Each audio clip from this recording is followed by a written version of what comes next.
I'm ready. Good evening and welcome to the Town of Los Gatos Planning Commission meeting of Wednesday, December 14th, 2022. This meeting is now called to order. Staff, would you please call the roll? Yes, thank you. Commissioner Thomas. Here. Commissioner Tavana is absent. Commissioner Raspy. Here. Commissioner Janoff. Here. Commissioner Clark is absent. Vice Chair Barnett. Here. Chair Hansen. And here as well. And I will leave it with you, staff, to address the rules of decorum and civility for our town public meetings. The public is welcome to participate in the meetings, understanding that the purpose of the meeting is to conduct the important business of the town in an efficient and effective manner. For the benefit of the entire community, the Town of Los Gatos asks that all speakers follow the town's meeting guidelines by treating everyone with respect and dignity. This is done by following meeting guidelines set forth in state law, in the town code, and on the cover sheet of the agenda. The town embraces diversity and strongly condemns hate speech and offensive hateful language or racial intolerance of any kind at board, commission, or committee meetings. Town council and staff are well aware of the public's right to disagree with their professional opinion on various town issues. However, antisocial behavior, slander, hatred, and bigotry statements are completely unacceptable and will not be tolerated in any way, shape, or form at board, commission, or committee meetings. All public comments at the board, commission, or committee meeting must pertain to items within the subject matter jurisdiction of the town and shall not contain slanderous statements, hatred, and bigotry against non-public officials. The town will go through the following steps if a disturbance results from a member of the public not following these rules. If participating remotely, town staff may mute the individual with an explanation for the record of why muting occurred consistent with this policy. If participating in person, the chair may call a recess for violation of this policy, resulting in the immediate cessation of the audio and video recording and the commissioners exiting the chamber or meeting room. Staff will determine if the individual should be removed or if all members of the public should leave, depending on the extent of the disturbance. In the event that all public members exit, only the press would be allowed back in the meeting. Once the individual or individuals leave, the commissioners would return to the chamber or meeting room and the chair would resume the meeting. Persons disrupting a board, commission, or committee meeting may be cited for violation of the California Penal Code, Section 403. And thank you for that. And so then we will move on to the next item in the agenda, which is verbal communications.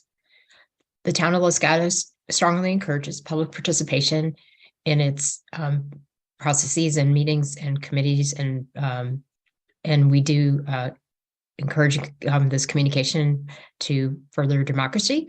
And we can have communication in a couple of different forms. One is written communications. Written communications received through staff prior to the meeting are always welcome and helpful. And we did receive written communications in our agenda packet, in the addendum, and as well in the desk item for tonight's meeting. And then you can also participate via verbal communications. And there's two ways to participate in verbal communications. The first is at this point in the meeting, we ask for verbal communications for items that are not on the agenda. And then during the hearing of any specific item, we do encourage public comments on those items that are on the agenda when we get to those items. And if you choose to participate via verbal communications, we ask you to limit your comments to 3 minutes. And you may choose to state your name and address for the record, or you may speak anonymously. So I'd like to find out if there's anyone that would like to participate in verbal communications. And if you do, and you're participating on Zoom, you can use the raise hand feature. And then if you're participating by phone, you can follow the procedure in the agenda. So would anyone like to speak during verbal communications for items not on the agenda?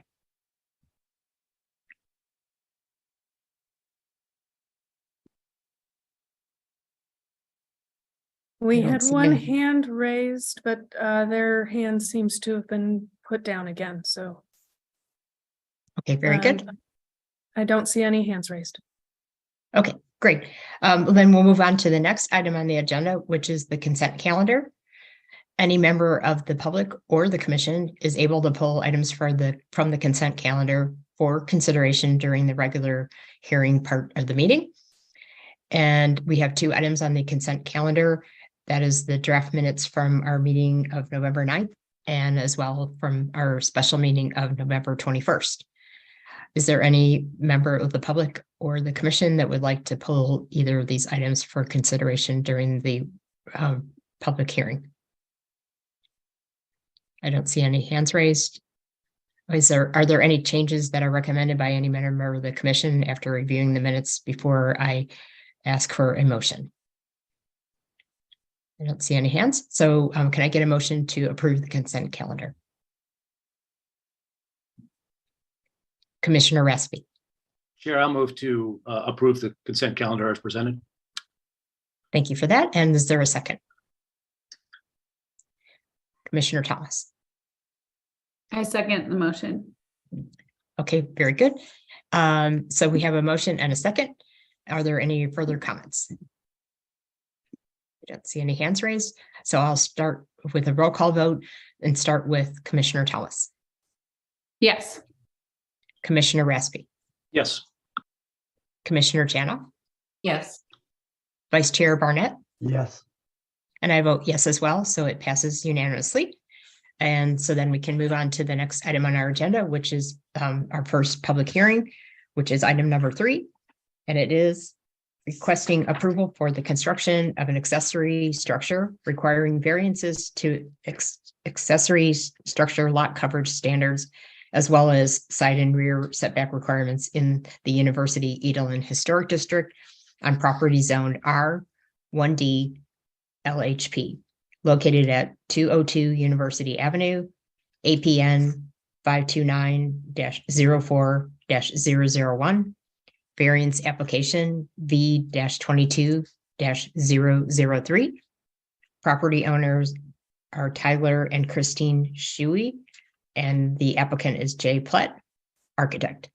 On this item, before we proceed with the regular public hearing, we did receive in the desk item today a request from the applicant to continue the meeting to our next available, public meeting, which I would believe to be the first meeting in January, so that they could have more time to work with their neighbors to resolve concerns.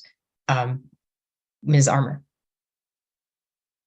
Thank you, Chair. Staff would recommend, if it is the will of the commission to continue this item as requested, to continue it to the January 25th meeting, the second meeting in January. Okay, thank you for that guidance as well. So the request would be to move this to the first available public meeting that works. And so they've requested to do that. And since there were some notes from their neighbors in the packet, I think that makes sense. And it looks like Commissioner Janoff has a motion. Actually, I have a question, and that has to do with why there are no story pools on this project. Thank you for that question. The proposed project that would be under consideration for this application is just a one-story garage, and single-story detached structures do not generally get story poles based on the town's story pole policy. The drawings that you received did show a two-story structure because there is anticipated to be an ADU above the garage, but that is not part of the consideration of this item. Thank you. Okay, so the applicant has requested a continuance this would be proposed for the Planning Commission meeting on January 25th. And so in order for that to happen, we do need to get a motion and second and vote for it as well. Vice Chair Barnett. Yes, I move to continue agenda item 3 to January, 25th, 2022, based on the request of the applicant. You mean 2023? 23, yes. We're getting to that time of the It's year. all the case. Okay, Yep. is there a second? Commissioner Thomas, I second the motion. thank you very much for that. Is there any further discussion? Okay, so I'll do a roll call vote and I'll start again with Commissioner Thomas, Yes. Commissioner Raspy, Yes. Commissioner Janoff, Yes. Commissioner Barnett, or Vice Chair Barnett, Yes. and I vote yes as well. So it passes unanimously, and since this is a continuance, there shouldn't be any appeal rights. And I probably neglected to ask Commissioner Raspy because it looked like he had a question. No, I can ask it now. Just for staff, should we retain our packet of information that you've already provided? Yes, please do. Thank you very much. Okay. And will there be an updated packet, at least with any new information that comes out for January 25th? That's correct. As with any item that is continued to another meeting, we do ask that you retain the materials that have been provided to you so far. And if there's updated materials submitted by the applicant, which we do anticipate in this case, those additional materials would be provided with a staff report prior to your the meeting that it is scheduled for on the 25th of January. Thank you very much.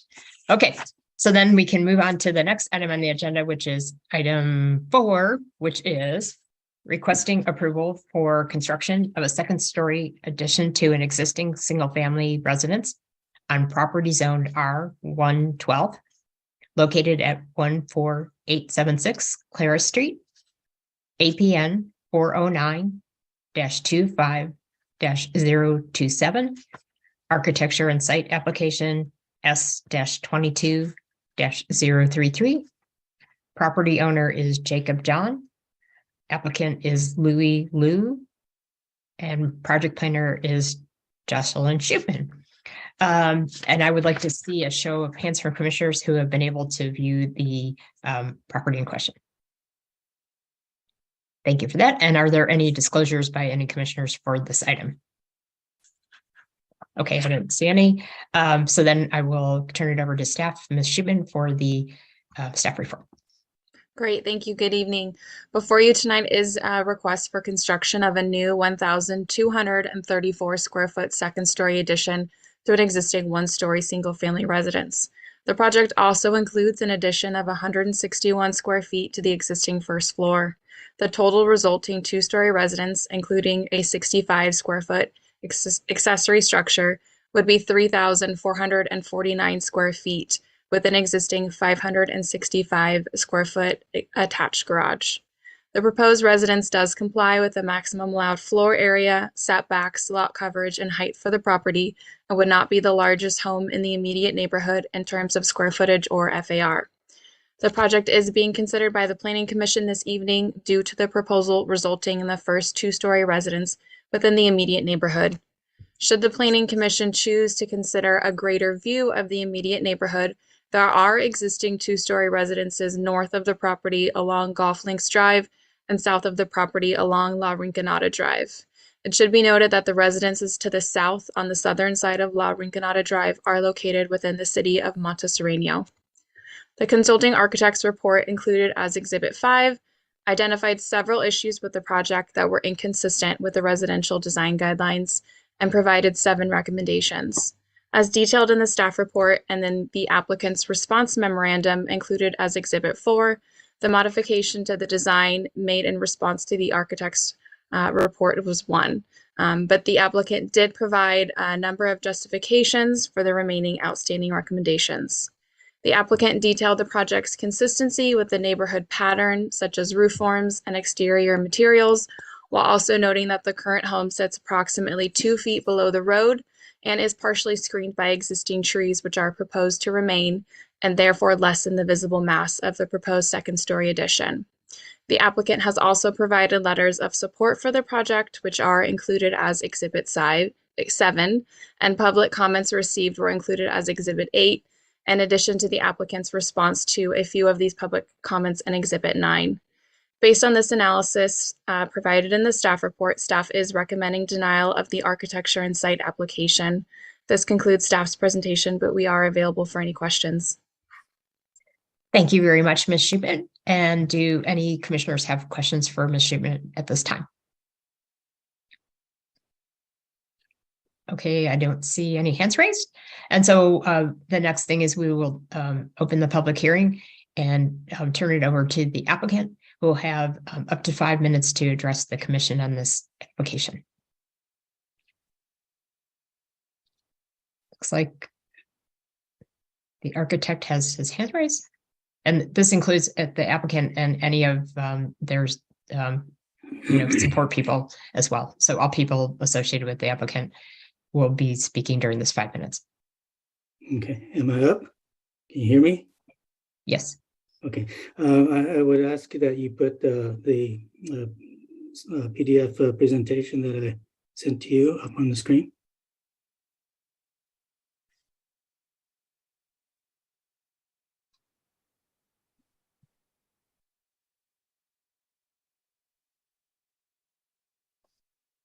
All right, thank you.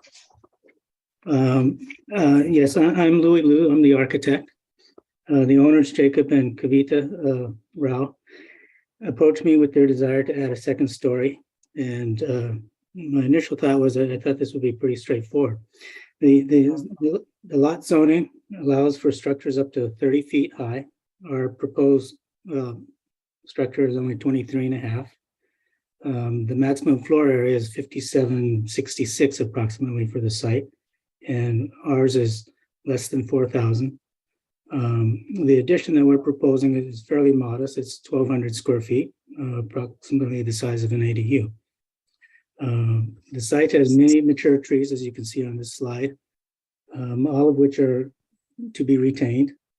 Particularly in the front, there are 5 large evergreen trees that obscure much of the home from the 2 houses directly in front. The house, as mentioned, also sits down a couple of feet from the street, so the overall height of the building and the impact will be less. The new proposed upper floor is where it makes sense functionally and structurally above the existing main floor, the location of which is approximately in the middle of the lot.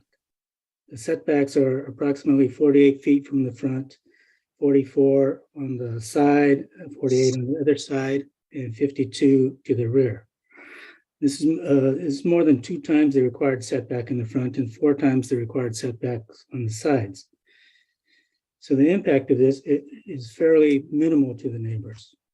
The windows on the upper floor is highlighted in the diagram there with the little blue lines are minimal, facing towards the sides. We don't believe that privacy to the neighbors is an issue for our project. We're aware that this will be the first 2-story home in the circle, and as such, we've made great efforts to be sure that the massing and the elevations blend with the smaller homes. If you could go to the next slide, please. I'll just kind of run through some of the elevations that we've studied. Option A there, we had taken a look at maybe a stair tower with a lower roof element to break up the 2-story mass. The plate height on the upper floor is always 8 feet high. And that's really the minimum for a floor. And so, we ran through schemes A, B, C, D, and we really kind of thought that these weren't working for us. They weren't keeping in line with the neighborhood. So we kept on going. And if you could go to the next slide, we got to E, F, G, and H. So with E and F, you can see that both of those, the upper floor has a gable end roof, and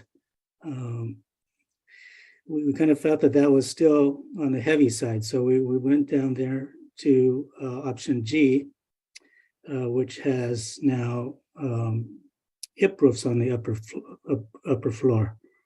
So we kind of like that one, but then we thought that maybe that the front entry needed a little bit of more attention, so we added a small gable to it, as you can see on option H. And so this is really close to being in line with what the recommendations of the consulting architect are, with the exception that the consulting architect wanted the gables to be hips instead of gable roofs, the dormers. And then they wanted instead of the standing seam roof, they suggested using asphalt shingles. We also raised the roof line that's in the middle of the house that divides the lower floor and the upper floor. We raised that a bit to reduce the height of the second floor. The consulting architect wanted that eave line in line with the lower ones, which would make the upper floor seem a little bit higher. So we thought that was better raised. The consulting architect also wanted the whole building to be just one material, to have wood siding, but we kind of felt that the brick would add a little bit of interest to the project. And other houses in the neighborhood, in the area, all have some sort of a feature material in the middle. So I'm not sure where the slide went, but anyway, so that's where we came up with our front elevation. The owners have done a lot of neighborhood outreach, and many of their letters have been submitted. Our preference is that we're asking for approval of the project as we've designed it. However, we would be open to changing the dormers from gables to hips and the standing seam metal to asphalt shingles, if that's the preference of the committee. Okay, thank you for that. Ms. Armour has her hand up, and I think it's because your 5 minutes are up. Is that correct? Okay, so unfortunately, we can't. If there was something that important that you had to say right now, you'll have a chance after public comments to address us again for 3 minutes. So, but I will also ask now if there's any commissioners that have questions, because that would enable you to respond further. So are there any questions from commissioners at this time? Okay, Vice Chair Barnett. Thank you for that presentation. I'm a little confused about the gable roof versus the hip roof. The original plans that were reviewed by the consulting architect recommended a hip roof instead of a gable roof to reduce the mass and bulk. And your presentation today said that you did that. So what were the plans changed in accordance with the recommendation of the consulting architect?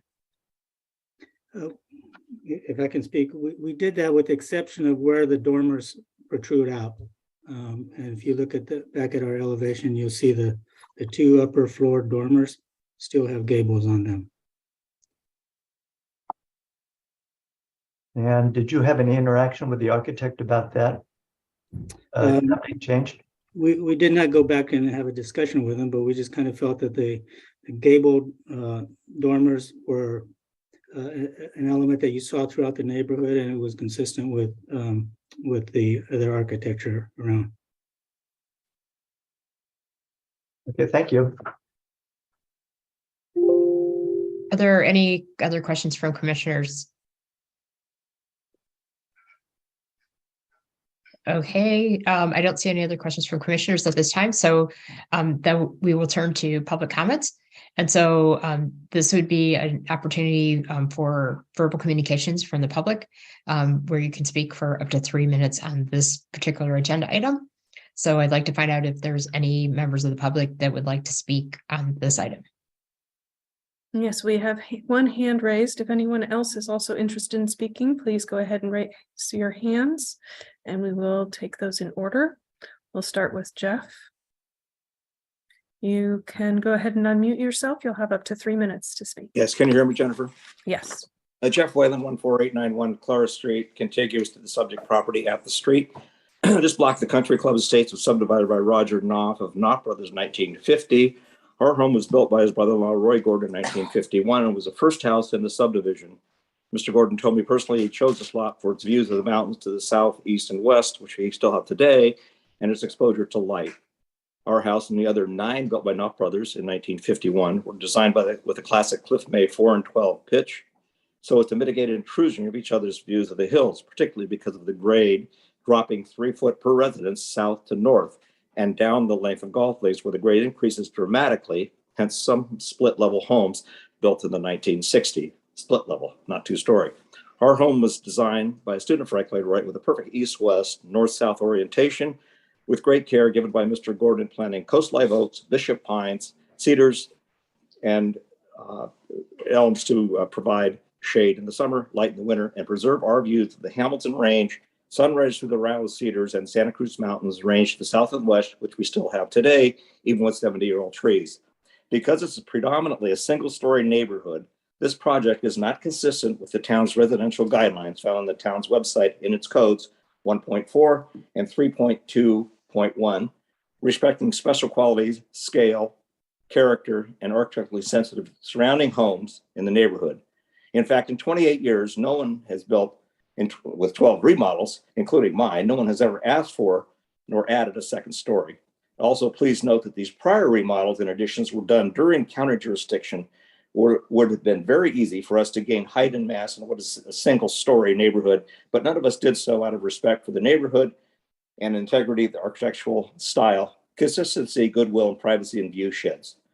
The one home Mr. Liu cites on Galsted links, owned by the Familia family, is a split-level home, not a 2-story, on a steeply sloping lot, north to south, built before 1970. Metal roofs. Regarding metal roofs, 2 of the examples Mr. Liu uses were submitted to the county long before the town took over.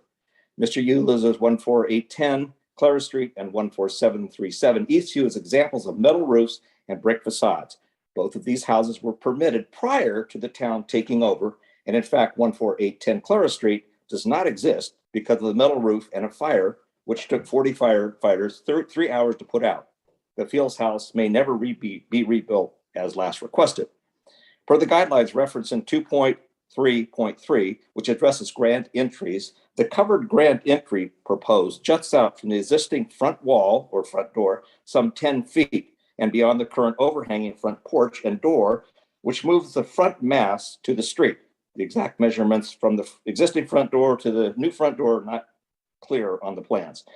Overhanging front porches are dominant in the neighborhood and desired per the town guidelines.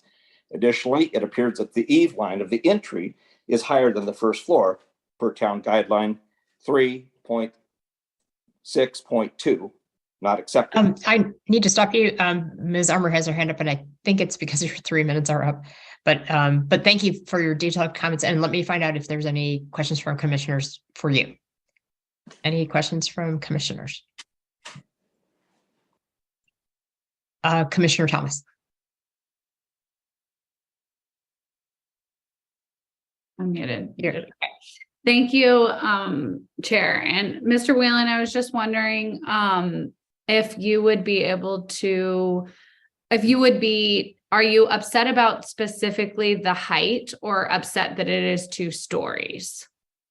I am concerned that it does not fit in with it's not consistent with the town's residential guidelines when you consider this neighborhood has no 2-story houses in it, except north on golf links, which were built prior to 1970, and there are about 3 of them way north of this location. Not So to mention this. Go ahead. So you're not necessarily concerned about the height specifically, you're just concerned with neighborhood compatibility. Well, the height is part of neighborhood compatibility. Yeah. The height is not consistent with neighborhood compatibility. One of my suggestions at the end was I was going to say, redesign it as a single story or lower the roof line to 20 feet and move the entire front facade back 10 feet to the rear towards the rear of the house. Okay, so you feel like so moving the, okay. Can you repeat that? Sorry, can you repeat that that request one more time? Emily, to sum up, I was going to say, I would request you send this back for a redesign to a single story addition, or lower the roof line to 20 feet and move the entire front facade, which faces west towards my house, back and to the rear yard 10 to 15 feet and over the covered rear patio. Okay, thank you. Thank you for that, Commissioner Thomas. And I would like to ask a follow-up question. I think I outlined what it is, but thank you for looking at our residential design guidelines, because those are important. And we have a lot of guidelines on how to integrate into an existing neighborhood. And as you noted, there are some concerns to bring up, but there's no place in the guidelines that say, you can't have a second story, but it has to fit in. So that's where I wanted to make sure that we were clear on what it was that if it's the will of the commission to approve the application, ultimately, that what it is that you they could do to make it tolerable for you. And it sounds like those are the couple things that you outlined. Is there anything else? Well, you're correct. Anybody can do anything. I mean, according to the planning commission, planners, I can go 6,000 feet and 30 feet high in this lot, but we are not. We're 4 and 12. I object to the height being what it is, viewed from coming into the street. It is not consistent with the neighborhood. There are no 2-story houses on this block. So it really doesn't conform to the existing neighborhood in terms of compatibility, but I would be okay viewing the house lower and move back. The front door is moved out. The grand entry is not acceptable per the town guidelines.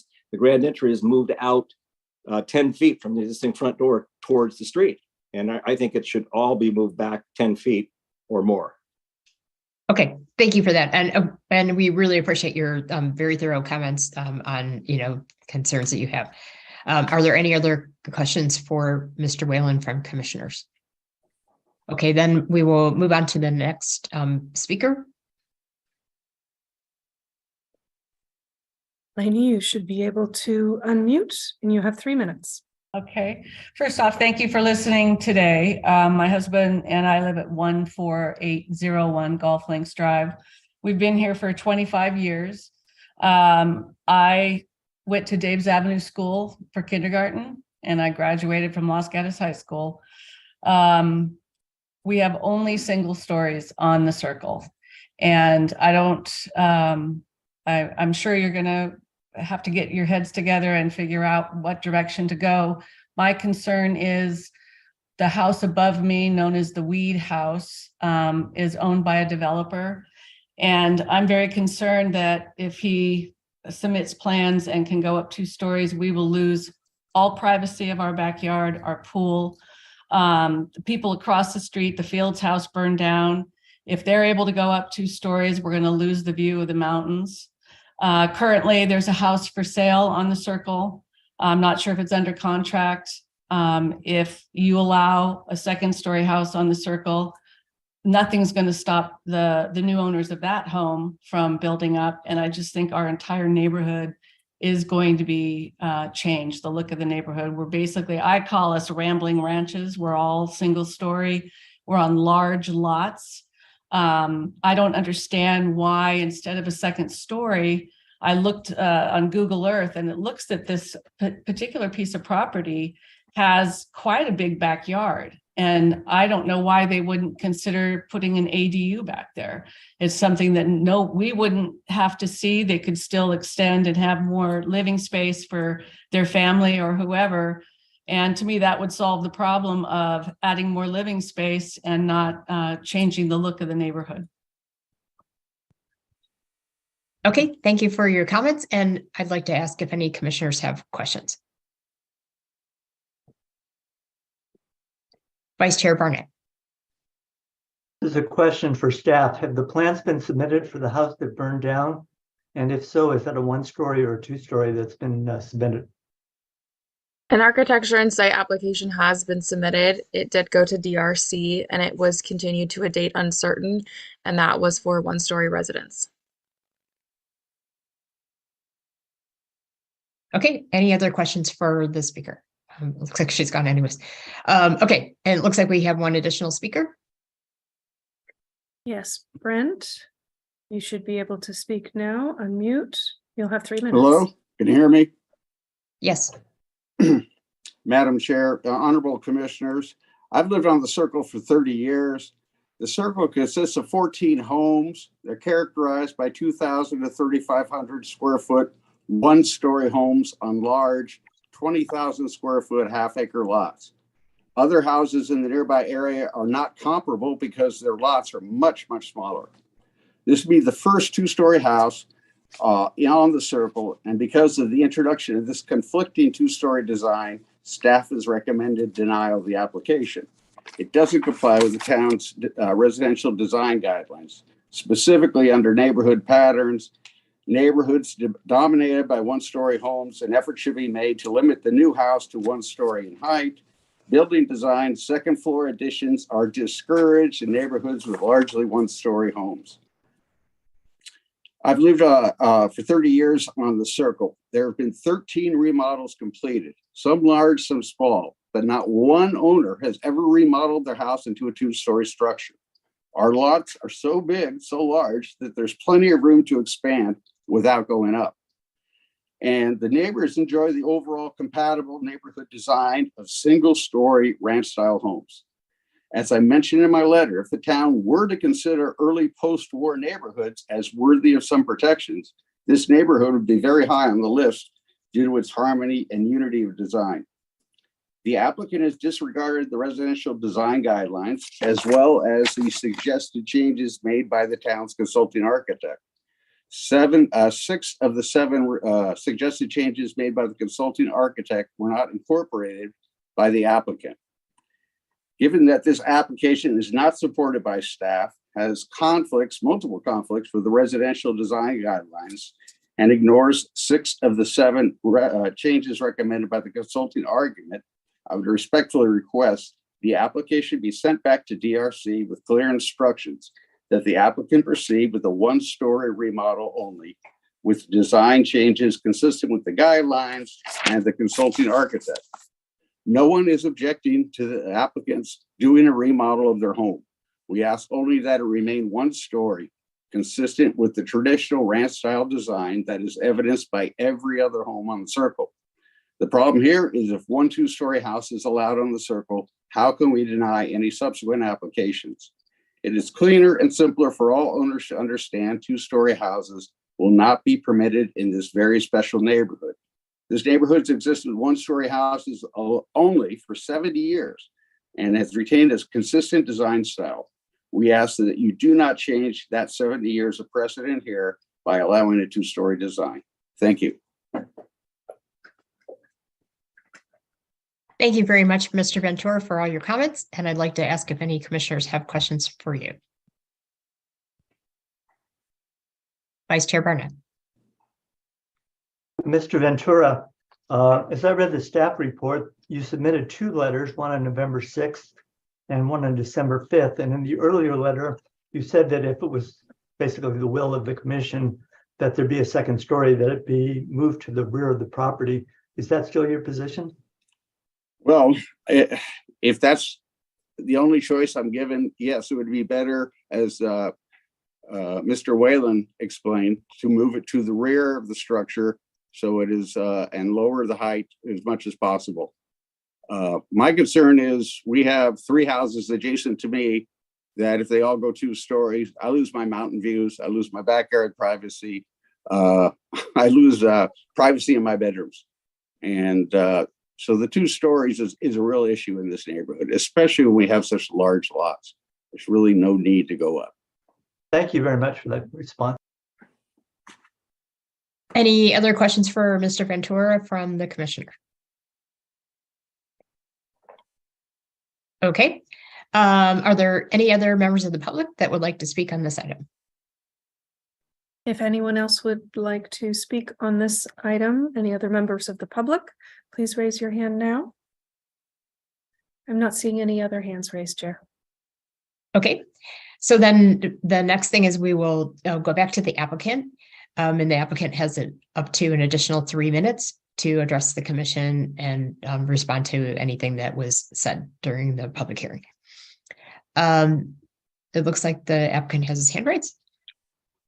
Yeah, good evening, Madam Chair. This is Jacob and other commissioners. Good evening. Today, actually, my 11-year-old son actually has written a letter which at least will summarize what exactly we're going for with this project. So I'd like him to read the letter. Okay, thanks. Dear Planning Commission, my name is Arv John and I'm a 6th grader at Fisher Middle School. My family and I have been living on Clara Street for 2.5 years now. It was always a dream of my brother Ayush and me to have our own rooms. Although we really wanted a home with 2nd story in Los Gatos, we did not have many choices at the time. When we found our 14876 Clara Street home, the first thing we did was to check the zoning of the property, which is R112. We also had James Morris, our realtor at the time, to verify this information for us. We were excited we had a perfect plot to make the home our way. My brother and I biked around the neighborhood and counted at least 10 two-story neighborhoods in the immediate neighborhood. I think our home will be a great update, just like homes on Lauren Canada and Golf Links Drive. We are not doing anything very different. After 2.5 years, we really love living in this house and the neighborhood. We've gotten to know our neighbors really well. Marianne bakes the best persimmon cookies. We're also very thankful to the neighbors who've shown support to our 2-story project. Right now, we only have 3 rooms in the house, which makes my brother and I share a room. While we really want our grandmoms to visit us more and stay with us, there is not enough room when they visit today. Please allow us to make our dream come true. Our architect, Louis, has followed all the rules to design a beautiful 2-story home for us. My brother and I want to grow up in this neighborhood. My mom also wants her grandkids to live here one day. Thank you for your time. All right. Thank you. Thank you for that. And do they have any more time left? Can I add something to that? Yes, they've Go got ahead. 1 more minute. Okay, yeah, this is clearly not a single story overlay zone. I think if that was what was intended, it should have been done long ago and before, properties go up for sale. Real estate agents don't know this. They advertise this as a 2-story or as a lot capable of having 2 stories. I think the property values would be greatly affected if they knew it was a single story neighborhood. It is not. We can't speak for what future developments are going to be and how they're going to look. Those have to be taken on its own and on its own merit and, considered separately. Our project is very modest. It's where it needs to be relative to the existing house. We can't just arbitrarily say move it back because the existing house is where it is. We are willing to accept all the conditions of the consulting architect if that is what the committee prefers. But, and I've stated this before, our preference is what we're asking for, but we will leave it to the committee to decide if they are okay with the recommendations of the consulting architect. We'll agree to that. That's all I have to say. Thank you. Okay, thank you for that. And does anyone from the commission have any questions for the applicant?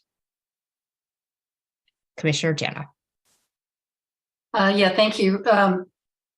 Mr. Liu, you indicate that, well, staff indicated that only one of the 7 recommendations of the consulting architect were incorporated into your changed design. But when I look at, excuse me, when I look at, for instance, the front elevation on sheet A-4.1, I see that you've incorporated the hip roof on the 2nd story. You've incorporated the centered windows under the gables. You've removed the returns on the gables, and you've also eliminated the large gable end over the gable front door and incorporated a new window. So it looks to me as though you have incorporated more of the consulting architect's changes than are noted. Can you comment on that and just which aside from the standing seam metal roof, and the brick facade, are those the only 2 remaining consulting architect recommendations that your design doesn't incorporate?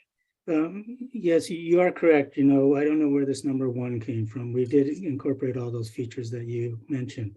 The 2 main ones that we did not incorporate was making the dormers hips.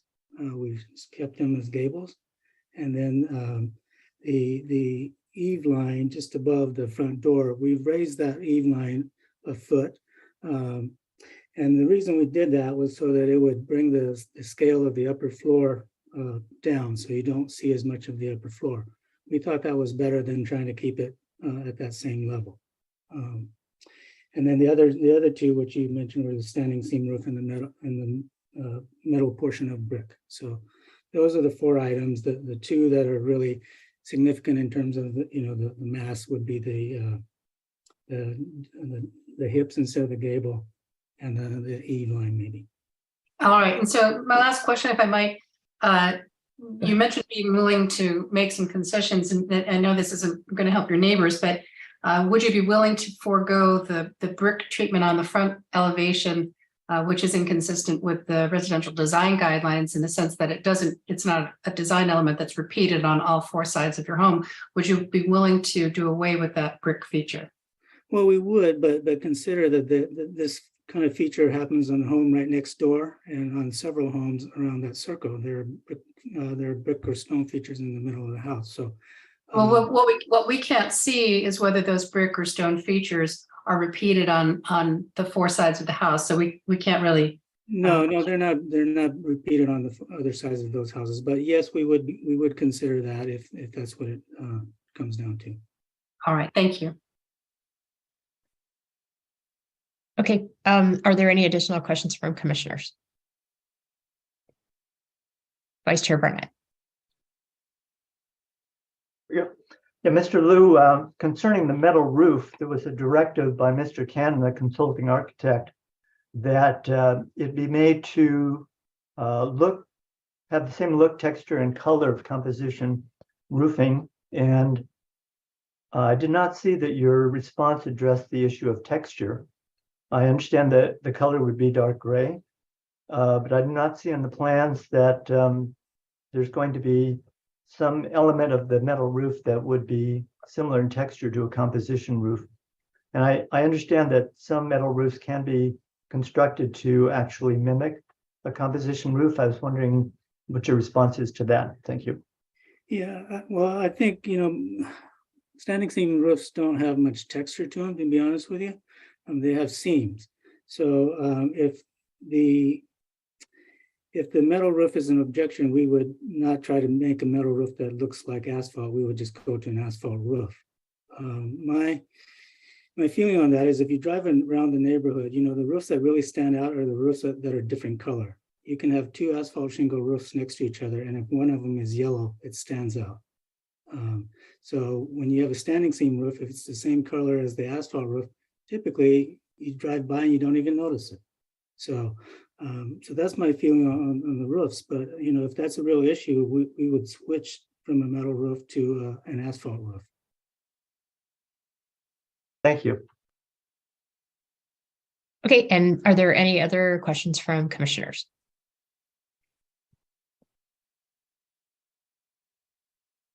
Okay, I don't see any questions from commissioners, and so I will close the public hearing, and then I will turn to the commission to see if there are any additional questions for staff, comments on the application, and then ultimately we need to make a motion.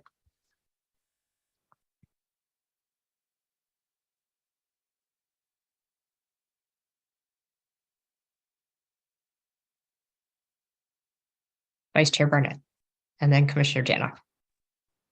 I have a series of questions for our town attorney. I wonder if I could ask them in a series, and there's about 4 of them.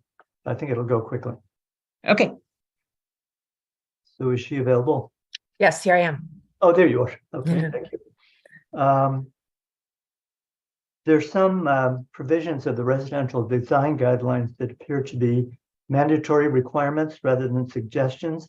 And I would like your opinion as to whether our planning commission would need to make findings as to the consistency of these mandatory provisions if we were going to decide in favor of the applicant. So the first one is 2.1, where it says residential development shall be similar in mass, bulk, and scale to the immediate neighborhood. Do you consider that mandatory? Yes. And in 2.3.1, it says design 2-story houses in predominantly 1-story neighborhoods to blend with the smaller homes. Is that mandatory also? That's my interpretation. And finally, regarding section 2.3.6 of the guidelines, it says place second story mast in locations appropriate to the height of the adjacent homes. And would that also be your opinion on that one? Yes, I believe a court would say that that was a mandatory requirement. Thank you very much. Was that all of them? Yes, it was. Okay, all right, that was quick. Okay, I will turn to Commissioner Janoff. Thank you. I just wanted to start the discussion around this project, and I don't have a sense one way or the other of approval or denial, but some things stand out in my mind. This is a very unique neighborhood. It's very, very consistent in its architectural design. It just is amazing to me that it's so consistent. However, the Planning Commission, I don't think I'm not sure that we have the jurisdiction to deny a second story home when the town code allows for it. However, we can look at ways that second story home could integrate better into the neighborhood. Having said that, we don't often get a chance to talk about lots that are a half an acre. Often when we're struggling with whether or not to approve a second story home, there aren't many options in terms of enough land to add 1,200 square feet. And so, we're looking at different circumstances, but to be looking at a half an acre lot in this particular neighborhood, there's a compelling reason to say, let's stick with the one-story design. It does take up more land when you've got a family with small young boys and helping for grandchildren. You certainly want as much land as you can have outside the home. But so those are some of my initial observations. I would like to ask the town attorney if, we've seen neighborhoods that have an actual deed restriction as to the size of the homes. One that came up not too long ago for the Planning Commission. I'm not aware, and it's in the staff report, so I'm not anticipating that this is a deed restriction that these homes shall remain single story. Is there an issue with the Planning Commission limiting the addition to be a single story? Yeah, I don't read the residential design guidelines to prohibit a second story. My reading of the guidelines is that they discourage a second story, but I don't think they prohibit it. And I do think that the guidelines do require that a project conform with the mass and scale of the neighborhood. And so I think, a defensible position for the town to take, no matter what the decision is to make a finding one way or the other, whether the proposal conforms with the mass and scale of the existing neighborhood, because I do think that's a requirement that is spelled out in the residential design guidelines. All right, thank you. Thank you for that, Commissioner Janoff. And so it looks like you've got the discussion started, and I will turn to Commissioner Raspy and then Commissioner Thomas. Thank you, Chair. I also have not come to a final decision on this. Again, a couple of other thoughts. I've gone on record in other matters that we've considered where we have a neighborhood that is predominantly single story, and an applicant has come to us to build the first two-story house in the neighborhood with many of the same arguments we've heard tonight. And I find them to be compelling arguments, but somebody, I think, has to be first. And we've had these discussions before.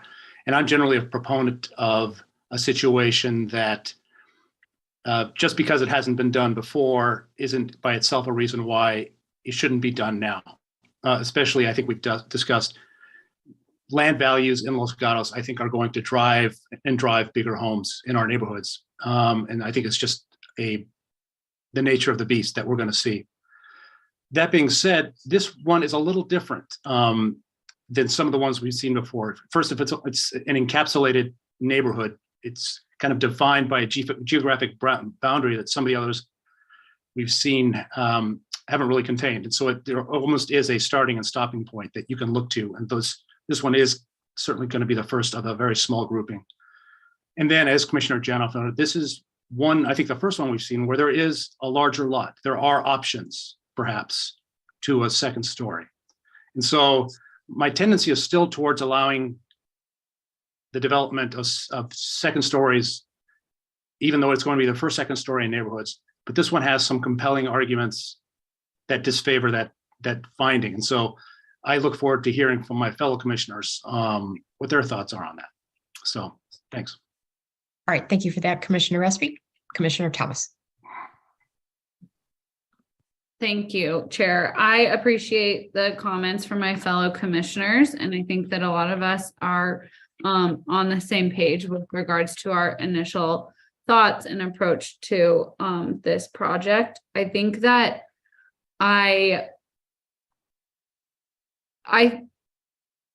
when I went and viewed it and saw the story polls and looked at the information in the staff report, it's only 4.5 feet taller than the tallest house in the neighborhood. And what I like to do before I go to view a property, if I know that it's going to be a second story addition, is I go and I view it before I've read the full staff report, because I just want to go and see the neighborhood like without any background information to try and interpret like how does it fit with the neighborhood. And so when I went, I saw some other higher roofs and I was like, oh, is that a second story over there? Let me drive and see. Oh, I don't know. So I think that from my perspective with regards to the neighborhood compatibility, I think that like Vice Chair Barnett brought up the like 2.3.6, which we can discuss, but I do think that like 2.3.1 is designing two-story houses in predominantly one-story neighborhoods to blend with smaller homes. I feel like the design was intentionally did that. From what I've seen, I do agree that there are some issues with some of the other, like I want to make sure that all of the consulting architects' suggestions are addressed, and we've gone through that thoroughly. But just the fact that it is a second story, I feel like it would blend with the neighborhood. Like they've intentionally tried to make it blend with the neighborhood. My other thoughts are that I agree that this is a very unique development. And it reminds me of, kind of the Surrey Farms area of town and some other areas that are very, California, beautiful ranch styles. So I do also appreciate the concerns from the neighbors and keeping the integrity. But similar to Commissioner Raspy's thoughts, I believe it's just hard for me to say, oh, we just have to say no to this because this opens a can of worms, because that's not something that we can do as a commission. So I am interested to hear what other commissioners have to say with regards to all of that. So thank you. Thank you. Commissioner Janoff. Thank you. And I also wanted to piggyback on Commissioner Thomas's comment regarding viewing the neighborhood.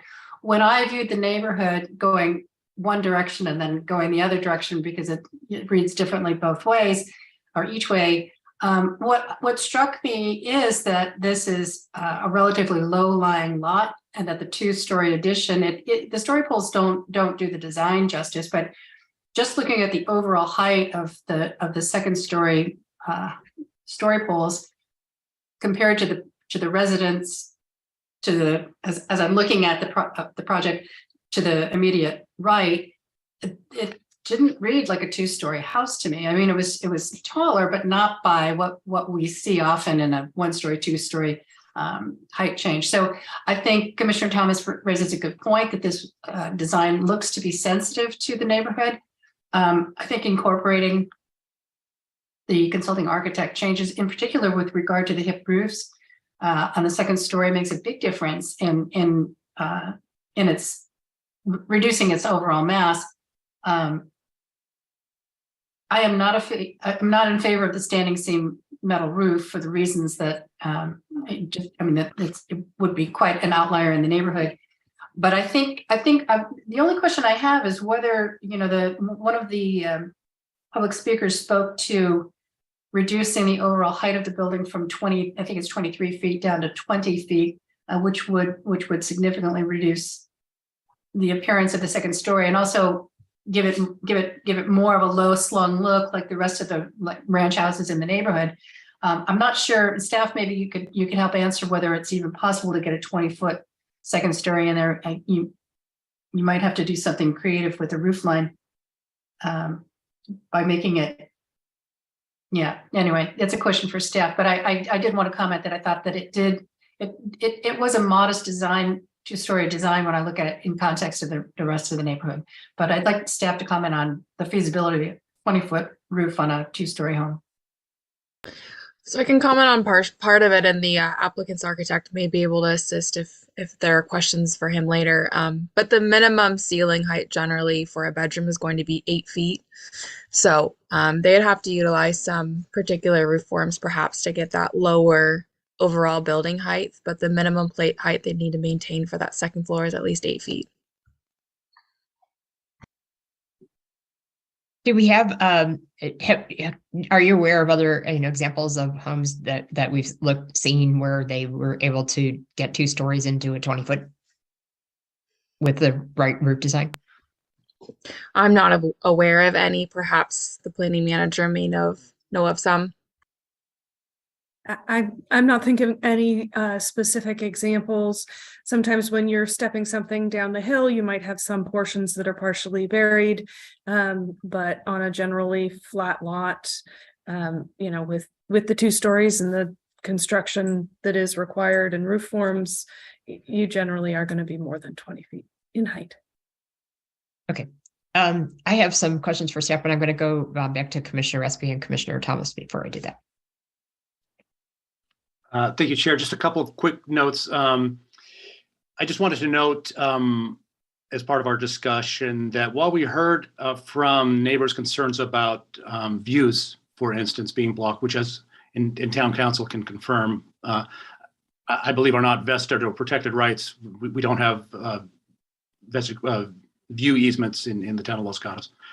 I didn't hear any concerns about privacy specifically, that any of the adjoining neighbors were worried about locations of windows or anything like that. So again, I thought the second story was, to the extent possible, thoughtfully done as to location of windows and the sizing of windows, et cetera. And then one last point, I would agree that the metal seam roof, actually, I think that adds to the appearance of massing. And so if I would condition my approval of this project on the use of asphalt or similar roofing, I think it would take away from the massing look, even if there's not a reduction in the overall massing. Thank you for that. Commissioner Thomas. I just wanted to add that I agree with the roof. I think that metal seam roofs look really nice, but I do think that because this is a little bit of an older neighborhood because of compatibility issues, I do think composition roof would blend better. And especially if it's going to be higher. So I just want to say that I agree with my fellow commissioners on that. Okay, thank you for that. I wanted to go back to staff and because you guys recommended denial, and maybe ask a little bit more about what were the biggest reasons for you recommending denial. Sure, thank you for the question. So I think from the beginning, really, traditionally staff has not approved the first 2-story residence within the immediate neighborhood at a DRC level, for example. It's generally been a policy discussion we've brought to the Planning Commission to have their consideration and input on that. So that was really the biggest factor for this particular one. And then in addition, there were numerous recommendations from the consulting architect that weren't implemented by the architect. There were a few, like, for example, the hip roof, where they did it for a portion of the second floor, but they didn't do it for the dormers of the second floor. So They partially addressed some of the recommendations, but not all of them. And so that was really ultimately the basis for the denial. Okay, thank you for that. From my perspective, this is a tough one because number one, our residential design guidelines do not prohibit a second story. But on the other hand, it's when you're trying to be the first, second story, you really need to try hard to blend into the neighborhood. And we have testimony from multiple neighbors that they don't feel that the current design does blend into the neighborhood. There are also letters of support from others that didn't speak tonight that are in the packet. So, we're in a, tough situation. I do, with regard to the consulting architect's comments, I've always viewed the consulting architect as he's very consistent about going through the residential design guidelines and looking at the application and trying to determine, what things will bring it in compliance with the residential design guidelines. So from my perspective, since he's fully aware that this is a first application for a 2-story house in a 1-story neighborhood, I would think that the applicant should follow every single one of his guidelines. Should we, be considering to approve this application? Because he's looking at it from the context of blending in with the neighborhood. And, while I appreciate the applicant's architect's comments about looking at other houses in the neighborhood, we have to rely on the consulting architect who has the interests of the town in mind and is looking at the bigger picture with regard to our residential design guidelines. And it's also tough for, I know, a lot of applicants because their architects look at our zoning code, and our zoning code is the law and it's the number one thing, but our residential design guidelines were created to help with situations like this, to help houses fit into the neighborhood. And I think a lot of times the architects don't look at those as closely as we do. And a lot of effort went into those design guidelines to make houses fit in the neighborhood. So I guess where I'm at is I looked at the house and ideally, inconsistent with the neighbor comments, it would be nice if the house would back further because it is very close to the street. And, maybe the story poles are making it look more prominent. It would be nice if it was back further, but that is really too much to ask an applicant to have to move the house, back further. They weren't looking at, I don't believe, tearing down the entire house, but rather adding a second story. So that might be too much. So I wonder though, with 3 neighbors at least that are so vehemently opposed to this application, if there isn't some kind of compromise to let them go forward with the application, because I do feel like they've tried really hard to make the second story not prominent. But is there more that could happen if they met with the neighbors besides following the consulting architect's recommendations? So I put that out there and see if others feel the same way. Commissioner Thomas. Thank you, Chair. I think that for me, I definitely agree that I feel like more of an effort needs to be made to address the consulting architect's concerns for me to be confident about saying this, like make the findings that we need to say this meets our residential design guidelines. But I also do, think that it's our duty to try and make this project work for everyone, the applicant and the whole entire neighborhood. I don't, however, feel like I have enough experience at this point to make, add conditions of approval that would help meet the additional concerns from the consulting architect, because I am not as experienced as some other commissioners, but I am interested in some of my commissioners that have served on the commission for longer and have, had a lot of experience. Do you feel like if any of you would be able to make a list of recommendations to include in conditions of approval, or are you on the same page as me where it's like we need to kind of go back to the drawing board, address some of these issues, and then issue a continuance? Okay, thank you for that. We'll see what other commissioners have to say, starting with the Vice Chair Burnett and then Commissioner Janoff. Thank you. Well, I appreciate that the proposed height is 24 feet, where 30 is allowed in the area under the zoning code. The concern I have is that I cannot make a finding that the development is similar in mass, bulk, and scale to the immediate neighborhood as required by section 2.1 of the guidelines. I should have asked the architect if it was feasible to move the second story addition more toward the rear of the property, but that would be a possible solution. In addition to that, I strongly agree with my fellow commissioners that all of the recommendations of the consulting architect must be incorporated. Thank you. Okay, Commissioner Janoff.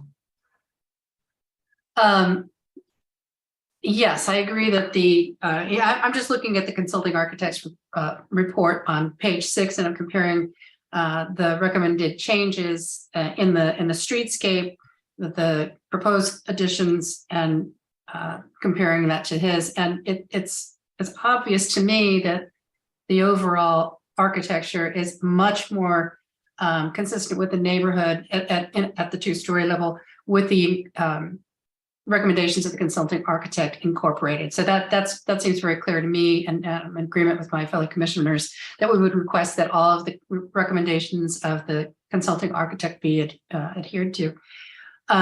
With regard to moving the second story, I'm mindful of the fact that this is a second story that's built on top of the existing home. So I'm not clear how moving the second story back would even be possible, and I'm not sure whether it would actually, because it's associated with the single story that's in existence. So I'm not sure moving the second story rearward on the property would have the effect of reducing. I mean, it certainly would reduce the appearance of bulk, but it wouldn't materially affect the height. So I'm not clear how that would work.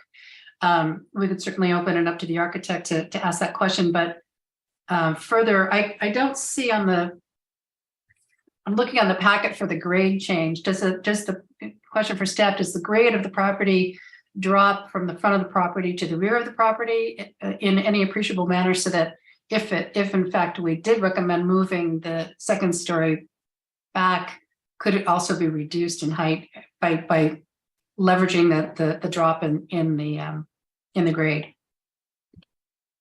Sure, thank you for that question. Let me just pull some of that information up shortly.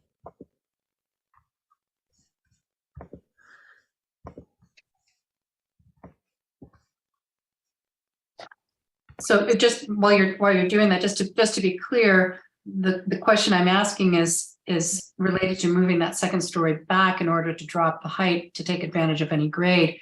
Whether that's possible architecturally, I don't know, but it's yeah. So just looking at using the town's GIS, which is not exact for slope and contours, it does look like it's fairly flat in the rear of the yard. It just slightly goes down at the very back of the property, but it looks to appear to be fairly flat. All right, so it doesn't sound like recommending recommending that the second story be moved rearward on the property would have any appreciable effect. Okay. I think it was Commissioner Thomas that's next. So.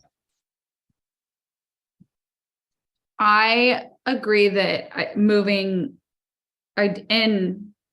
typically moving the second story back helps with the mass and bulk and the scale and blending in, typically when we have that concern.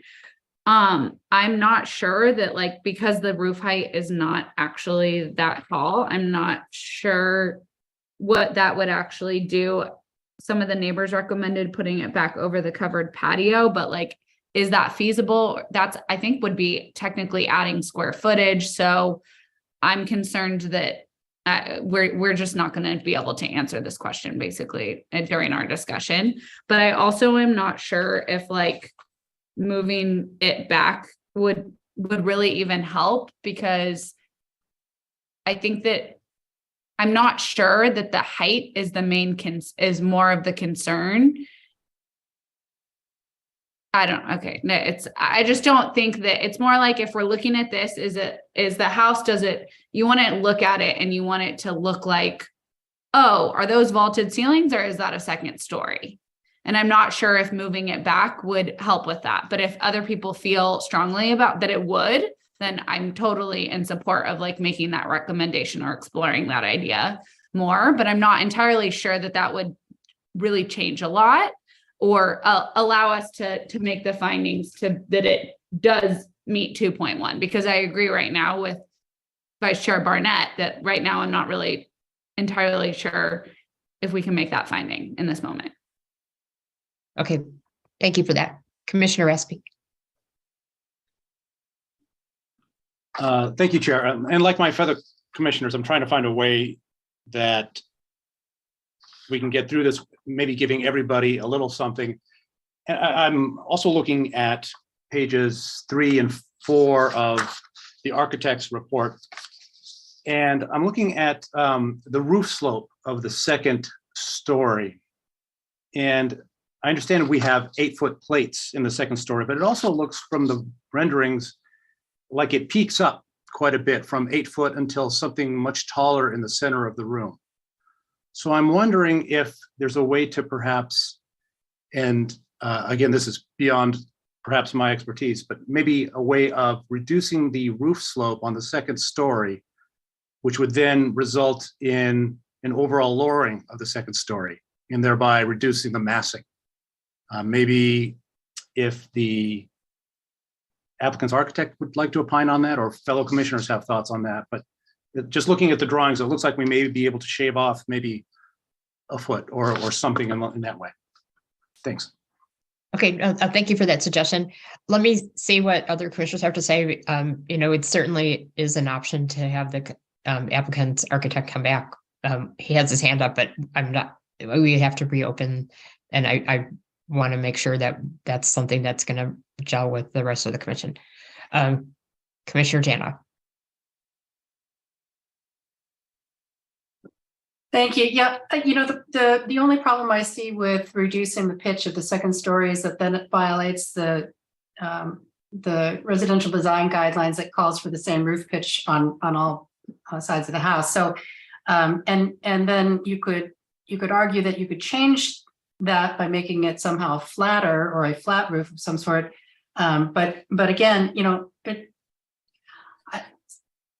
I regrettably, I don't have a magnifying glass in hand, so I can't read the pitches on the gable ends for the second story. So I can't tell whether it says 6 and 4 or 4 or 6 over 12 or 4 over 12. But maybe staff could clarify. Is there any way to reduce the pitch on the second story? It might violate the residential design guidelines, but that's my question. Yeah, so sheet A51 is perhaps what you're looking at, and that's the roof plan. And so on the second floor, it is showing a 412 pitch, and that is consistent with the roof pitch on the existing first floor. Okay. So I wanted to throw out one other thing. I mean, we've talked about kind of some things that could make it better. We have these neighbors that are vehemently opposed to this application. It sounded like at least one of them had some things that would make it tolerable for them to, accept the second story, while there were others maybe that nothing could make it that way. So I wanted to put it out there. Was there any merit for the applicant to continue to meet with those neighbors who are so opposed as part of this process, or should we try and resolve this thing this evening? Commissioner Jana. Generally speaking, I'm not in favor of continuing most matters. In this one, I think that the neighbor who had the most clear suggestions, Mr. Whalen, with reducing the height of this building to 20 feet. That's probably the most salient comment. I think if it isn't this house, it's going to be others in this neighborhood that are going to want to go 2 stories. And as has been discussed, it's not for the planning commission to say, no, you can't have a 2-story house. So the question for me is how to make this blend into the neighborhood more compatibly. Staff says it's unlikely we can get to 20 feet. Therefore, I'm not sure that further discussions with the neighbor will be fruitful in terms of getting the overall height of the structure down. I'd also like to point out something. How many applications have we seen where the plate heights are 9 feet and 10 feet? This application has been sensitive to keeping the plate heights at 8, and I am so grateful for that. I know the higher plate heights make a big difference in the interior volume, the feel of it, but I so appreciate that this is at 8. And I don't have enough of an architectural background, nor do I think it's the job of the Planning Commission to make specific architectural recommendations.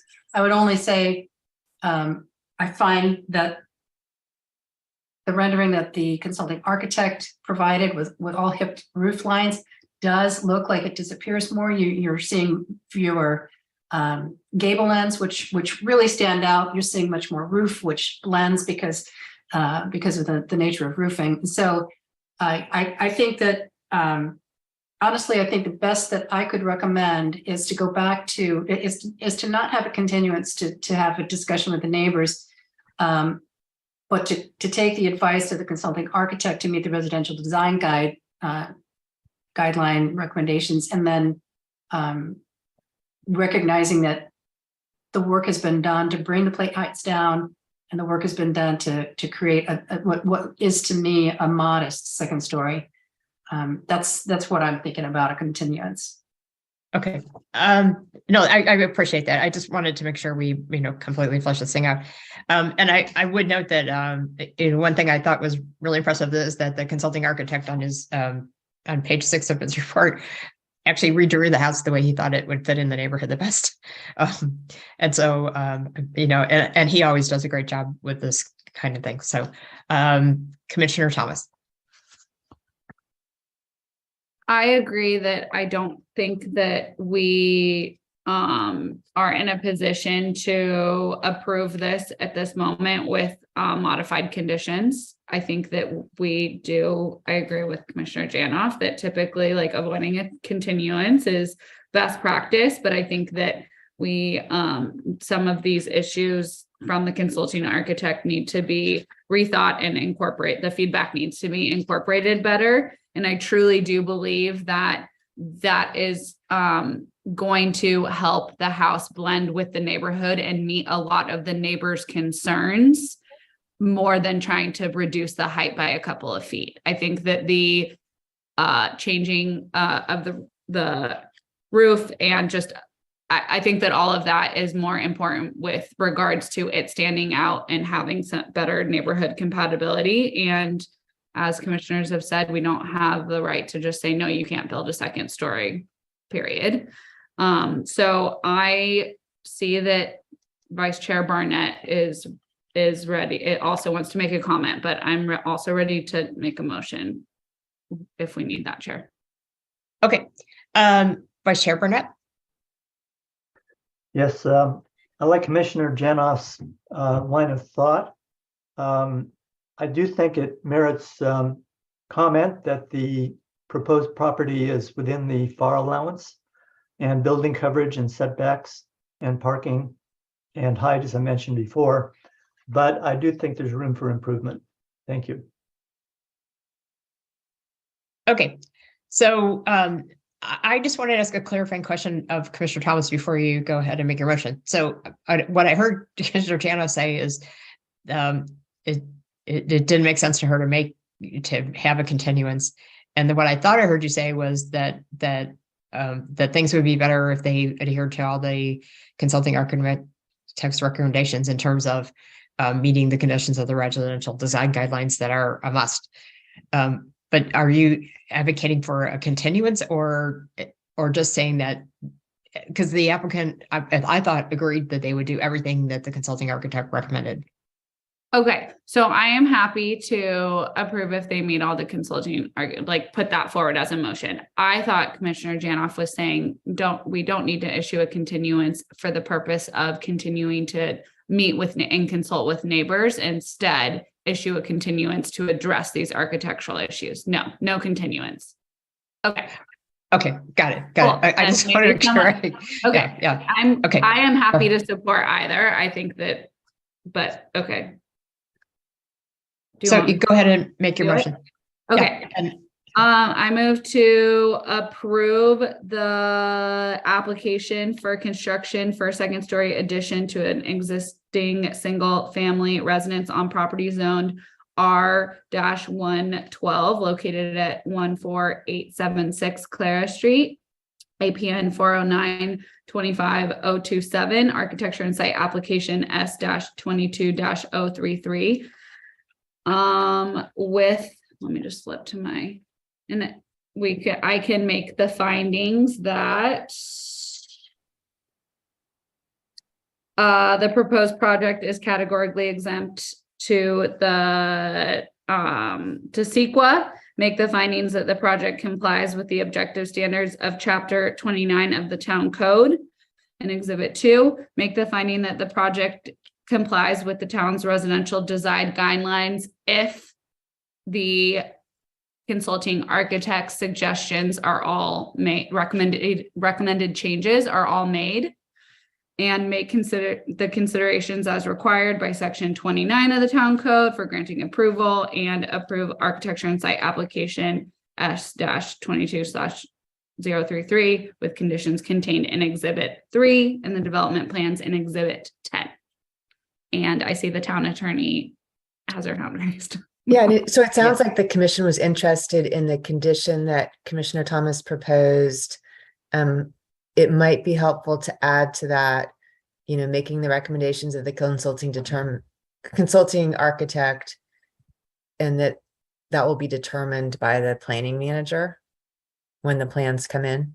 The planning manager will be the person that makes the decision if the recommendations have been met.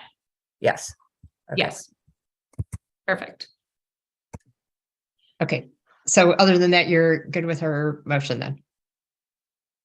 Great. Yes. Okay. Thank you for that. Is there a second? Commissioner Jano.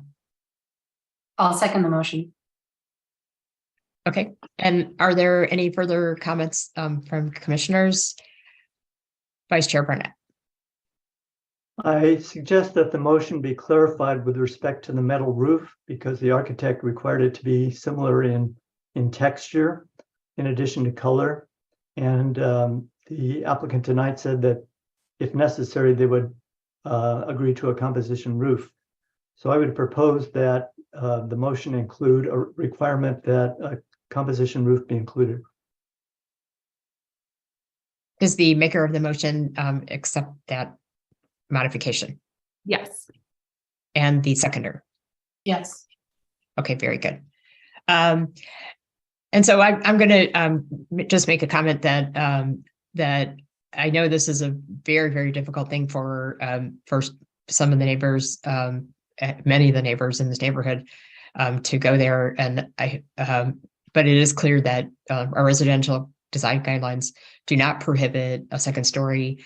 Instead, they do require it to blend in well with the neighborhood. And,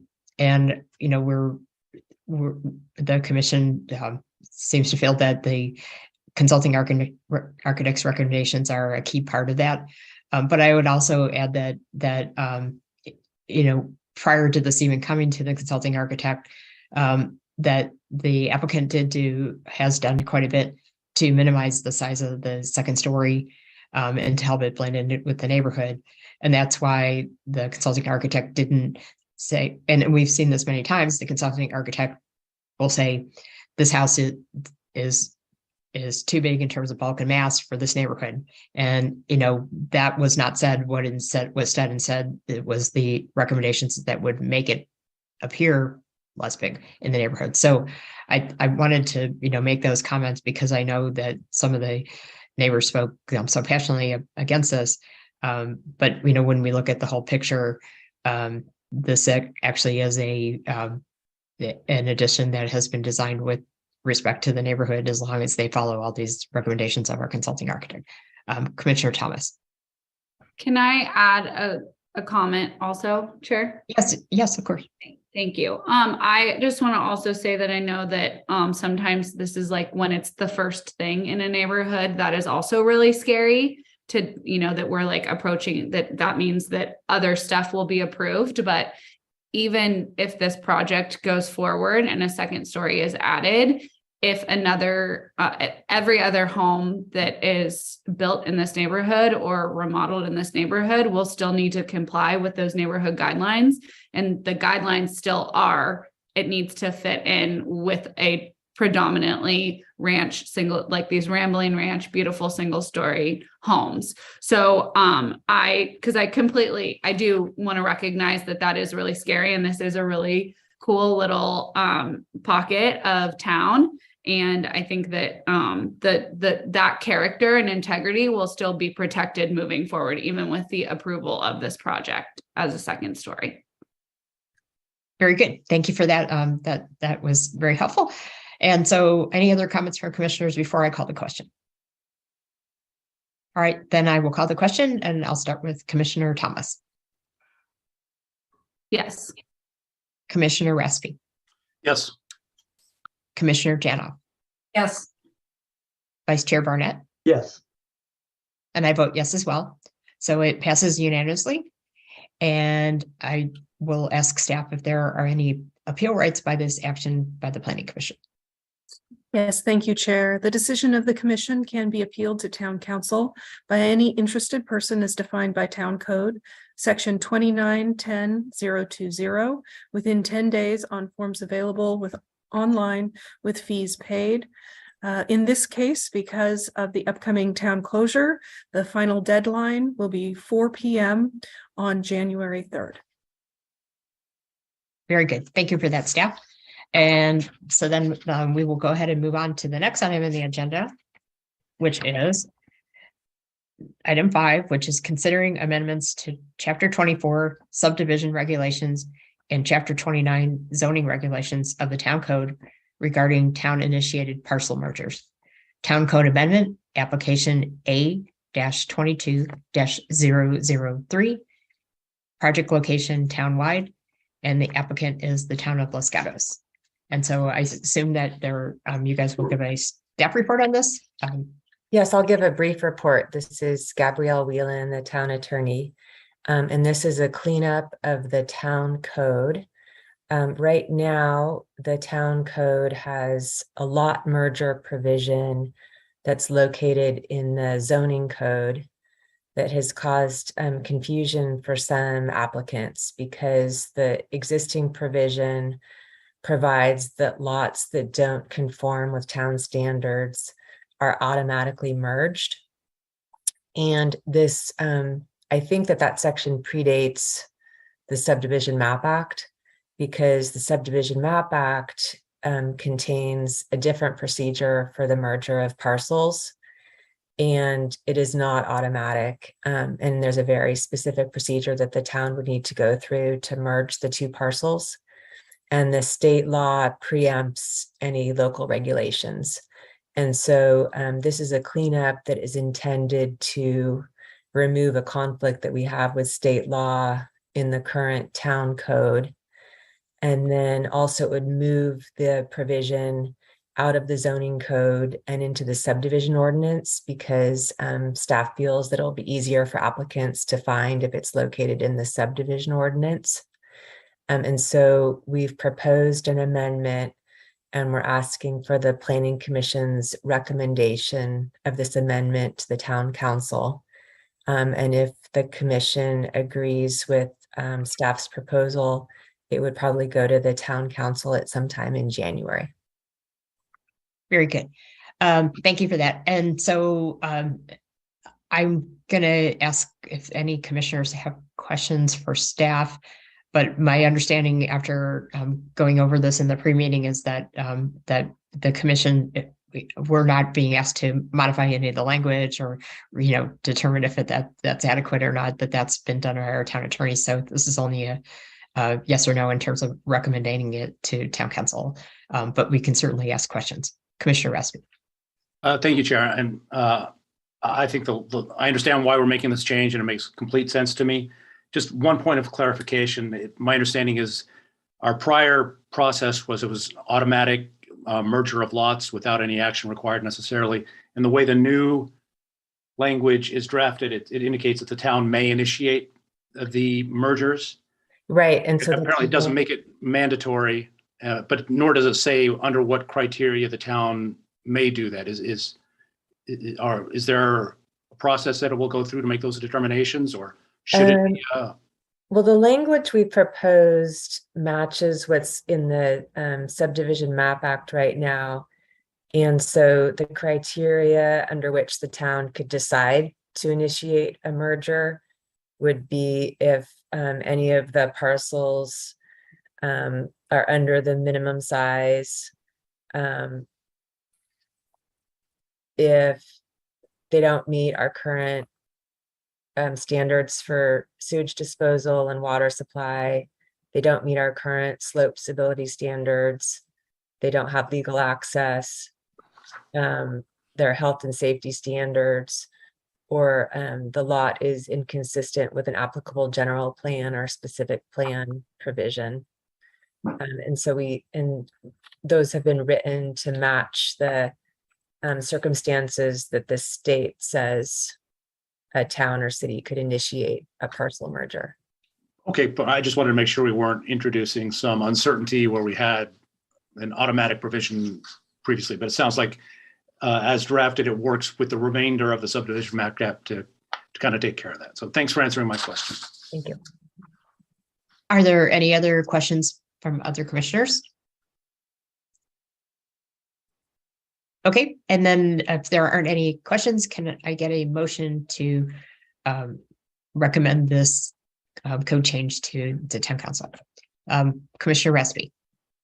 Thank you, Chair. I move to recommend the amendments of Chapter 24 of the subdivision regulations and Chapter 29 zoning regulations of the town code regarding town-initiated parcel mergers as presented in staff report to town council. Very good. Thank you for that. And is there a second? Commissioner Thomas. I second Commissioner Raspy's motion. Very good. Any other discussion? Vice Chair Barnett. Are we required to make the findings that are listed on page 1 of item 5 in the agenda? It's legislation, so findings aren't technically required. But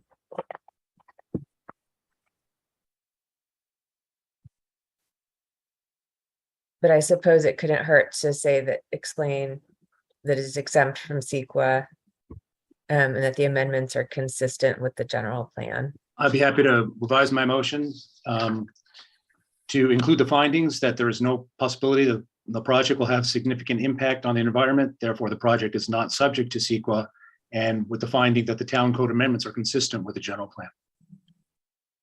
Very good. And does the seconder agree? And I noted that Ms. Armour had her hand up, but so far so good. But let's see what Ms. Armour had to say. Thank you, Chair. Since this is a public hearing, I do believe we need to ask for public comment. Oh, yes, of course. Thank you for that. So we've talked about this item and we made a motion, but we can still go and make public comment. And if there's a need to revisit the motion, we can do that. So I will put that out there that this would be the time for any member of the public to speak on this item. And you would have up to 3 minutes. Is there anyone that would like to speak? And if so, please raise your hand on Zoom or follow the procedure in the agenda for if you're on the phone. So yes, if anybody would like to speak on this item, please raise your hand now.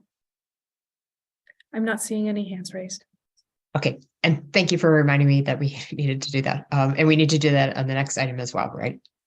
Okay, so that I don't mess that up. Okay, so then if there's no further comments, I will call the question and start with Commissioner Thomas. Yes. Commissioner Raspy. Yes. Commissioner Janoff. Yes. Vice Chair Barnett. Yes. And I vote yes as well. And this is a recommendation, so I don't believe there's any appeal rights. And then it'll go on to town council for their consideration later on. So then we can move on to the next item, which is item 6, which is considering a general plan amendment to add policies to the hazards and safety element, location townwide, general plan amendment application GP-22-002. And I assume we have a staff report for this as well. Yes, thank you, Chair and Planning Commissioners. As stated, this is a proposed amendment to the safety element, hazards and safety element of the general plan. As you may remember from last year, when the draft general plan was brought to the Planning Commission for consideration, one component of the recommended changes from the draft that was prepared by the GPAC were some modifications required by the state as part of the CAL FIRE review and the Board of Forestry review. A couple of those changes were included within the community design element. And because at this point, the community design element is on hold because the referendum that qualified for the ballot but has not yet been voted upon, staff is recommending that we take the two policies that included those changes from the state and move them into the hazards and safety element, which is in effect, so that it is clear that we have complied with that requirement for update to the safety element, both for the general plan as a whole, as well as for future adoption of the housing element. This concludes staff's presentation, but if you have any questions, I'd be happy to answer them. Thank you for that. Before I take any questions, I'll just add on that since I'm chairing the general plan committee at this year, that when we heard this at the general plan committee, it seemed to make a lot of sense given that the community design element had been suspended to have these safety preservations moved into the hazards and safety element. And the only question that I recall coming up during that meeting was just about the number of general plan amendments, because some people thought it was limited to 4. And so Ms. Armour, if you could let the commission know what you told us yesterday. So. Yes, thank you for that question. We did verify the language of state law that does limit the number of changes to a general plan within each calendar year. The limitation of 4 is actually to each of the required elements. So for example, the safety element is a required element. And so we could make up to 4 changes to the safety element. That does not limit possible changes to, say, the land use element or the housing element within that same year. Those each could have 4 changes. In addition, those that are not required elements, for example, our community design element is not a required element. It is not one of those that's listed in that state law. Very good. So, if we can, take comfort that we're not going to bump up against that, especially considering that due to the referendum, there's likely to be, multiple changes to the general plan draft next year, or those 2 elements. Commissioner Thomas.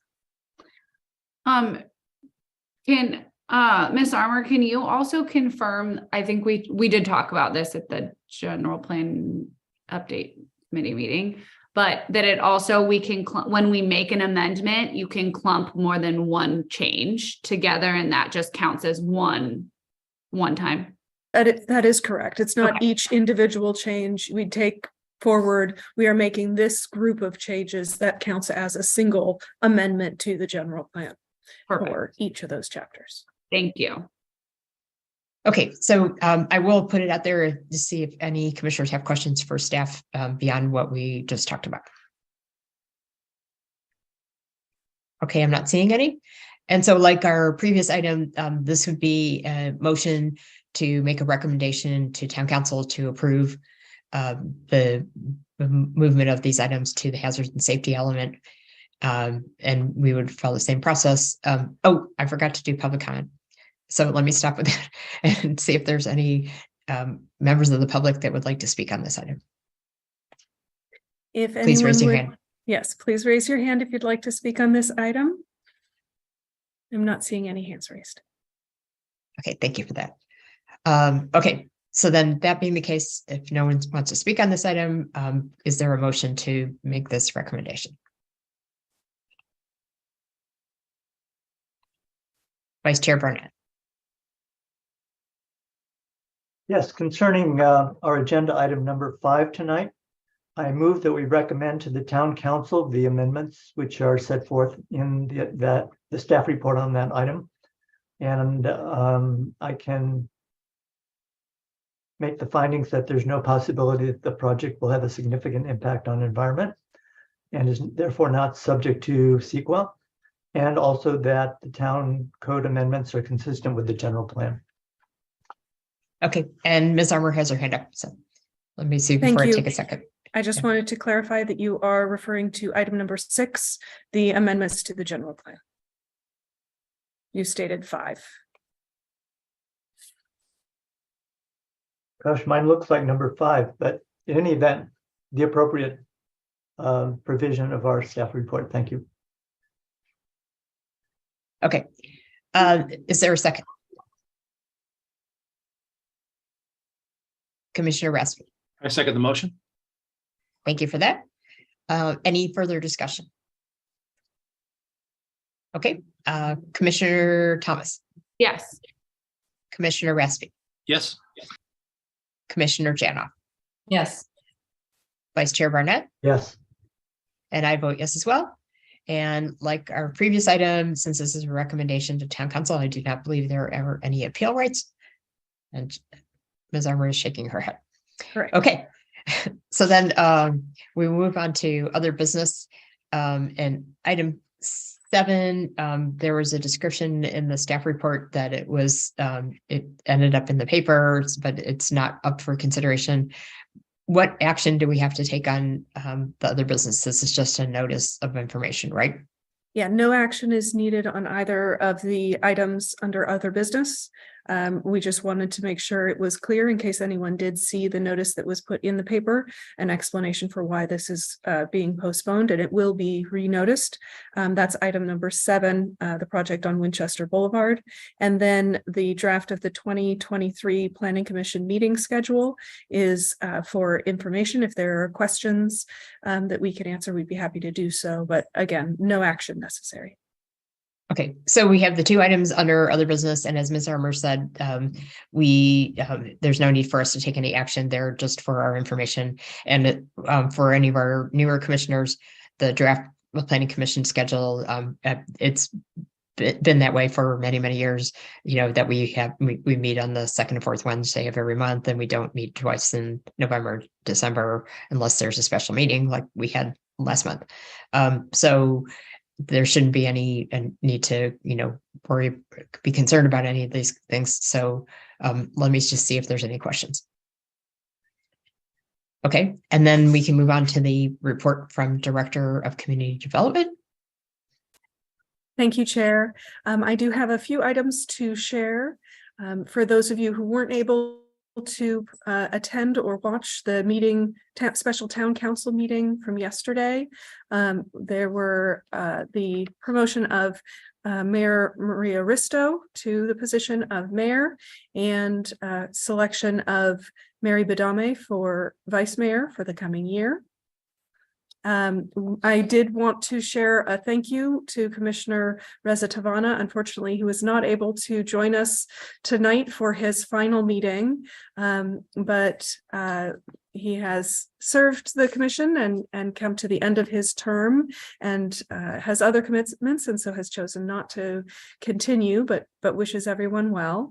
And then congratulating our Melanie Hansen, who's been reappointed, and new planning commissioner, Susan Burnett, who is currently on the Historic Preservation Committee, who will be joining us in January. We also have new members of the Historic Preservation Committee who have been appointed, and the General Plan Committee. 2 members from the Housing Element Advisory Board have actually been promoted to be permanent member or full-term members of the GPC. So they will continue to serve the town in that role even after the Housing Element Advisory Board finishes its term. And then 2 final items of note. Next week on the 20th of December, the town council will include in their meeting a discussion of the next steps for the housing element. And then starting on December 23rd, town offices will be closed through January 2nd for the annual end of year closure. And so no new planning or building applications will be accepted during that time. No processing of applications or correspondence will be available, or code enforcement. Thank you. Very good. Well, that was quite a bit. Commissioner Thomas, did you have a comment or question? I just had one question to clarify about item 7. When it says the project will be rescheduled and renoticed for a hearing in January, you mean a planning commission meeting?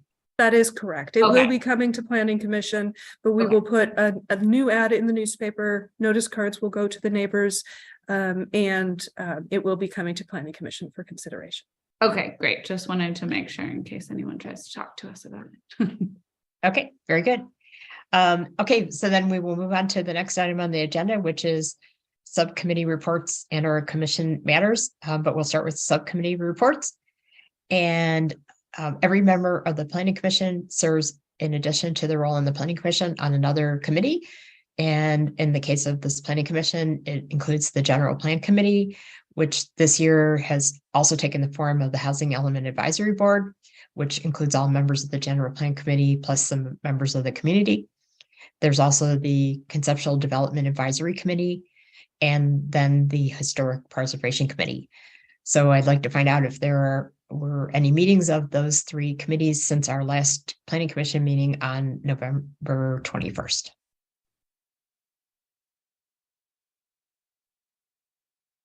Let's see, Commissioner Raspy, and then Vice Chair Burnett, and I do have a report for the housing element as well. So, thank you, Chair. Yes, the Historic Preservation Committee met earlier today. As a result of calendaring issues, I was unable to attend today's meeting, but I trust that my fellow committee members handle those matters. I'm sure I'll get a full report at our next meeting. We had the agenda items was a full calendar session, but they did meet this afternoon. Okay, very good. And then Vice Chair Burnett, did the Conceptual Development Advisory Committee meet? We have not met since the last meeting. Okay. My last report to the Planning Commission has not been necessary to update. Okay, good. I just want to make sure I didn't misread your hand going up. And then the Housing Element Advisory Board did meet on December 1st. It was the reschedule of a meeting that was supposed to happen on the 17th of November, but there was some issues with the town website and noticing of public information. So we had to move it to the December 1st. So with the proper noticing and information for the public. And during that meeting, what we did was try to prepare for the the Department of Housing and Community Development, HCD, who is reviewing our housing element draft. And they're going to be giving us their written comments in January, but we're trying to get a head start on that. So what we did is staff put together a good number, maybe 7, 8 different comment letters from different jurisdictions in the area. And we were able to review what HCD said to them, and then we identified some areas of commonality that we expected that they would apply to our draft housing element as well. And we had some very good discussion around that.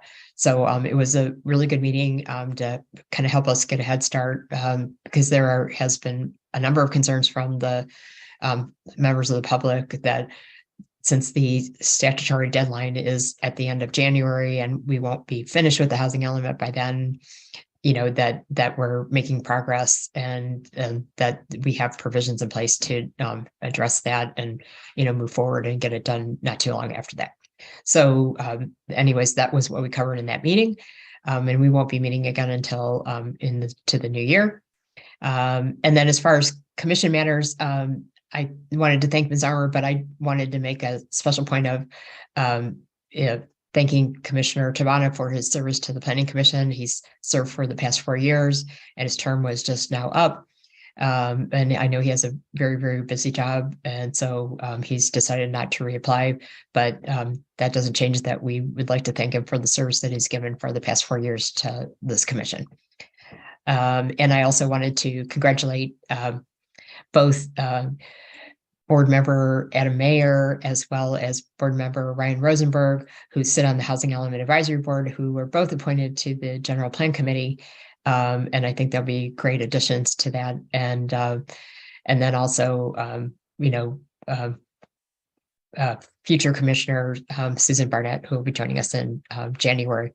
There were a number of other appointees on different boards and commissions, but those are the ones that are most affecting us. And there is also one new person coming to historic preservation. I believe her name is Martha Curas or something. Anyways, but congratulations to all of the appointees. Are there any other commission matters that anyone wanted to discuss? Okay, well then I think we have covered everything in our meeting agenda. And so I will declare this meeting adjourned. But before I do that, I wanted to wish everyone happy holidays, no matter what way you celebrate them. And we will see you all on January 11th. Happy holidays. Meeting is adjourned. Happy